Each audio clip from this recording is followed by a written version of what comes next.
about agriculture. So, John, I want you to, again, we're very welcome. Well, thanks a lot, Frank. And basically, I really appreciate the opportunity to do this again because I think it's needed. I'm always frustrated when I listen to other talk radio and the negativity going around about the end of the world or this or that or the corruption and this and we're out of control, and it becomes extremely disheartening when I see the youth and even the adults and all the problems that are happening.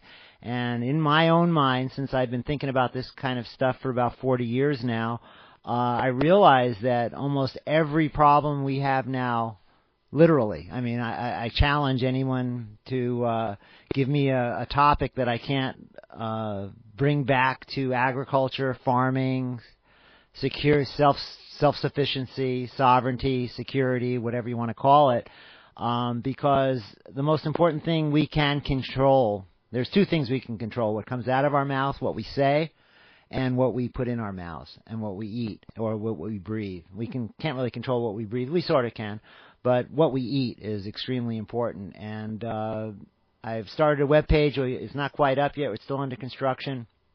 And really the concept now is supernatural agriculture. And people have to understand that the food that's being presented to us in supermarkets today, most of the food, is not really food. They're really food-like substances. Most of the processed food really isn't food. It's food-like substances. And if we look at the history of that, and I have, and we look at the additives, and we look at the colorings, and we look at the substances that are put into this food-like substances that we get from the fast food joints and off your supermarket shelves, we realize it's really concentration camp type food. And not to be negative, but if we look at the foods that were given to people in prison camps, food that was given to people literally in Auschwitz and places like that, we realize that a lot of the research into these foods came from these situations, because when you get a chemical and you say, I wonder what this tastes like, and you start giving it to people, you're not going to give it to free people because it could kill them. And eventually you figure out that chemical tastes like a banana. Oh, that tastes sort of like a berry or a nut. And it's absolutely incredible. You know, it's like 40 years ago I read a book called 10 Talents, which was my first cookbook when I became vegetarian in 1980. That was the first thing I went out and bought. And I think it was Heard, a lady named Heard wrote it, and she's her basis of spirituality was Seventh-day Adventist. Mm-hmm. And it was around that time I was actually baptized by a natural healer over here named Dr. John into Seventh-day Adventist. I was really searching. I'd gone through Buddhism and all different kinds of stuff, and I met John, and I thought that was cool, and we talked, and I was already a vegetarian, already questioning these things, and when I started reading White's books and the different things about food and how important it was, and we really get back to biblical teaching and the simplicity of food, I discovered 10 Talents, and in 10 Talents they laid out some of the basic flavorings that were in ice cream and stuff like that, and I already knew I didn't want to eat those chemicals because, you know, I knew that the chemicals were developed during the Nazi regimes and stuff like that, and I realized that those food scientists all were given a free pass. I think it was called, eventually I found out it was called Operation Paperclip, and all of these scientists that worked for in Nazi Germany were all given a free pass and really revitalized, so to speak, the food industry in America. They were never charged with war crimes. They were just given, you know, huge paying jobs to, you know, transfer their knowledge. And, you know, and it's interesting because, like the banana flavor, when you eat synthetic banana flavor, that's actually the same chemical they use in WD-40. So if you smell WD-40, you can, it's a banana. Yeah, you won't squeak, you know, and just a little teeny bit of WD-40 will make your banana bread taste just like a banana. And nut flavor. Well, everyone likes that nut-flavored ice cream or the nut-flavored coffee or something like that, like macadamia nut coffee. That's actually a lice killer. It's a piperonol butoxide, it's called. And just a little drop of that sort of tastes nut. So when we start looking at the reality of the foods that we're eating, there's really no reason, no conscious reason why these foods should be given to anybody to eat, especially young children and stuff. And when we start realizing and looking at the science of genetics, and you start looking at the science of health and all of this, we realize that there are certain basic building blocks that all people need to become healthy. And so when we start eating these foods that have been laced with banana flavor or nut flavor or berry flavor or whatever it is, we realize we're not getting the original building blocks that we were evolved to get over the million of years or so of our evolution, or 500,000 years or whatever human beings have been on this planet. You know, we all the way back to bacteria. We can, hundreds of millions of years. So then you start going, you go off into a lot of tangents. You go to then what are these chemicals substituting for? Why are these chemicals in our food? Why would anyone even allow these chemicals to come into our food? What is the damaging effects? Are there any health effects? Because, a lot of my friends will go, yeah, I've got to eat chemi food so I can get my immune system built up to it. Because if I don't eat it, then I'm going to be inundated and stuff susceptible to it, which is absolutely ridiculous, because these substances aren't bacteria that have a certain shell that ignites certain parts of our immune system to realize what they are. Because when our bodies eat these chemicals, they're immediately recognized as not wholesome. And they're going to either cause damage, because a lot of these chemicals that are in our foods are actually very reactive, because a lot of them are pesticides. A lot of them have very complicated valence shells, which actually can pull electrons out of other things and actually almost act like radioactivity. So when you take these chemicals in and they're so reactive, they actually aren't just a bacteria that is immediately encased by our different immune system protectants, but they're actually chemicals that actually can disrupt our bodies. And so they're taken in, and pretty soon they're put into maybe our liver, our kidneys for getting rid of them, maybe into our skin to get rid of, or out our lungs. And so when we start looking at diseases of people, the modern medicine starts calling them, oh, that's an autoimmune disease, you have a rash. But it's really could be just your body trying to get rid of certain chemicals. Or lung cancer. Why do we have lung cancer? Maybe these chemicals are we're trying to breathe them out, and they get stuck in our lungs, and eventually they affect certain parts of our body, parts of the lung, and eventually create cancer, and someone has lung cancer. Or maybe they're in the liver. And so when we start looking at the major cancers, we realize these are eliminative organs where these problems are coming. And then obviously we have the packaging and the bisphenol A and the estrogen mimickers that eventually end up in our glands. And we start realizing that most of the problems that we're experiencing right now is coming because people are not eating naturally, and they don't even have an opportunity to eat naturally. And that seemed to really take place, say, about in the mid-50s.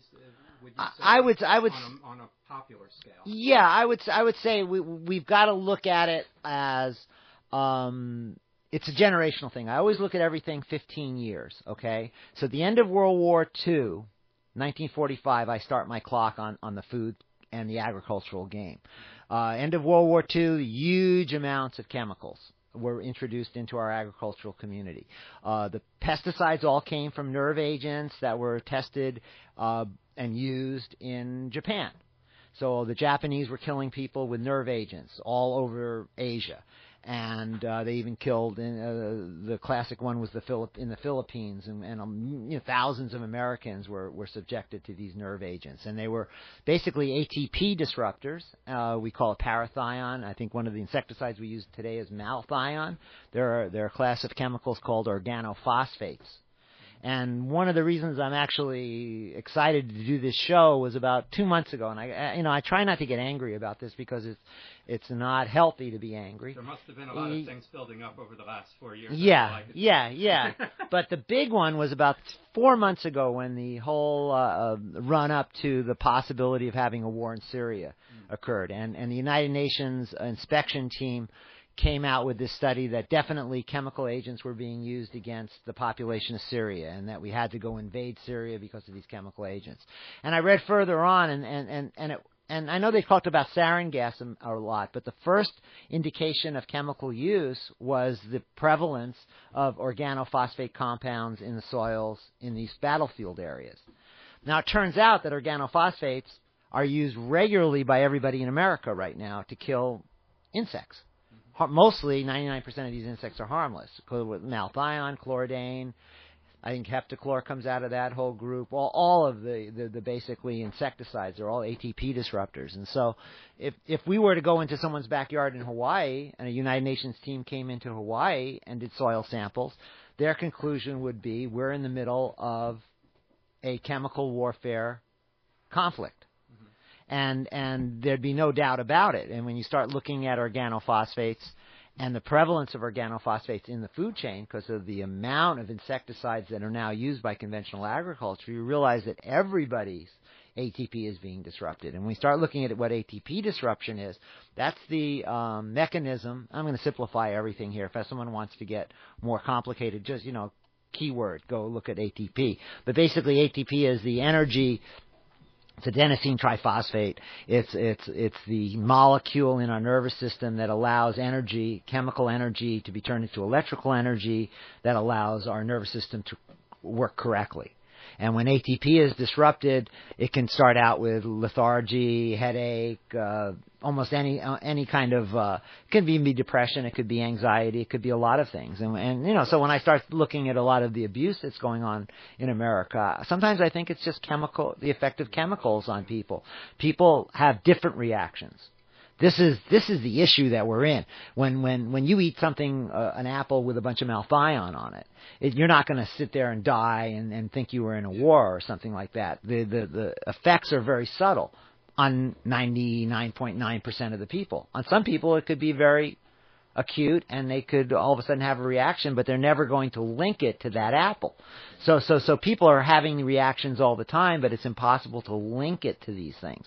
And only by living naturally and trying to grow my own food for the last 40 years have I come to this conclusion. I mean, I came to the conclusion 5 or 6 years into it. But really now with reading and stuff like that, you realize that there's a mass experiment going on right now with our food supply. And I don't think they're experimenting anymore. I think they actually know exactly what they're doing.